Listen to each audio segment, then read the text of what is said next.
One of the most memorable Easters I had was about 15 years ago when I was still living in California, about 3 years before I was allowed to return to America. Just wanted to see if you were awake. I was helping out at Church of the Nativity in Menlo Park, California, the town in which I lived. And for Easter, you expect a big crowd. I had never seen anything like this before. A big crowd is an understatement. This was like a Catholic Woodstock. People were literally lining up out the back. The parking lot was full. We had to turn on the microphones and things like that so people could hear what was going on. It was nuts. And everything went well. It got a little bit nerve-wracking when it came to the distribution of communion. So we put out a lot of hosts, which we consecrated. We went through those very, very quickly. Then we had to go open the tabernacle. And it was getting a little bit panicky. We were breaking the host first in halves, then in quarters. And really by the end of communion, we were almost handing out the body of Christ with tweezers. Very, very tiny fragments. But everybody got communion. But after Mass, when I was greeting people, this lady came up to me, and she wasn't kidding. I'd known her for years. She said, "Father, I think I should attend the next Mass." And I said, "Why?" She goes, "I don't think I got enough Jesus." And I had to assure her, you got all the Jesus that there is.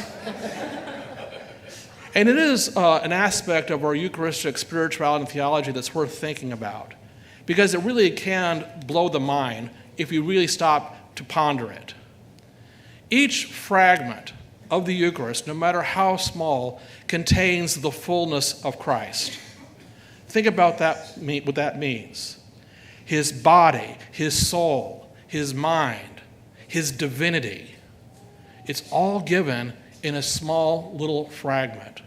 The fullness of means of salvation, the fullness of grace enters into us no matter how small the fragment is.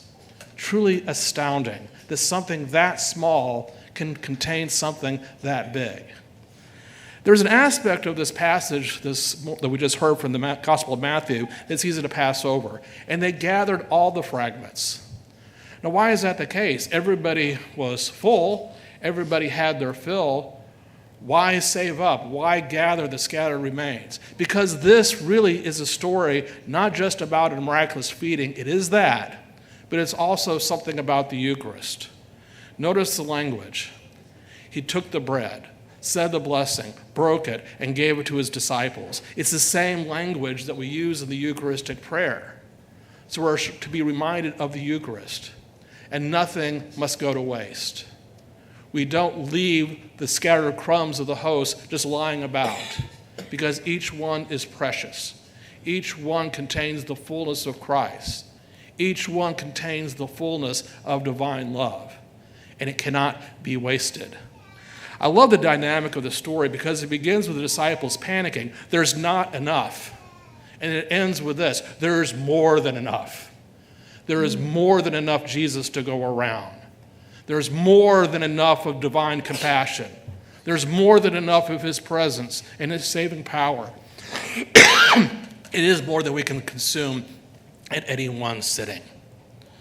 And so what we have in this passage is a fundamental law of Catholic faith that it's important to remind ourselves, that small things can contain big things.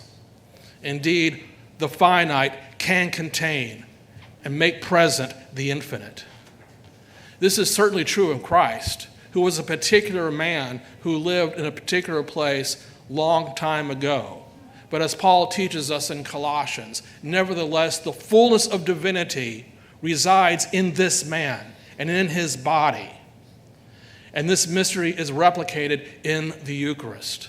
This finite thing still contains infinite power beyond our imagination, beyond our expectations. We come to the Eucharist with certain needs, with certain kind of questions, with desires, and God surpasses all of that. There is more than enough Jesus to go around. In each and every fragment, we have the fullness of the power of God. And that's an important reminder for us, a community of the Eucharist. We come here to take part in Mass, to receive a fragment of the Eucharist, but in so doing, we receive the fullness of the love of God. And this makes us something different as well. Then we too become small, finite things which contain the infinite. As small as we are, and sometimes as weak as we perceive ourselves to be, nevertheless, we are infused with the fullness of the power of Christ. There's more than enough Jesus in us now to do what the Lord expects. There's more than enough Jesus now to allow us to love, to forgive, to stretch out our hand in mercy. More than enough Jesus to go around. I have to remind myself of this sometimes because life can be overwhelming. Especially the older I get, I feel my own weakness, my own fragility, my own limits. And it's easy to get discouraged. And I think we've all had moments like this as well. The problems of the world are so huge, and we are so small. But we are also fragments of the body of Christ. We are also members of his family. We have more than enough Jesus than we need. But let's not keep it to ourselves. Let us also be a source of feeding not simply of the body, but of the spirit, a feeding of the soul. We have more than enough Jesus to accomplish this task.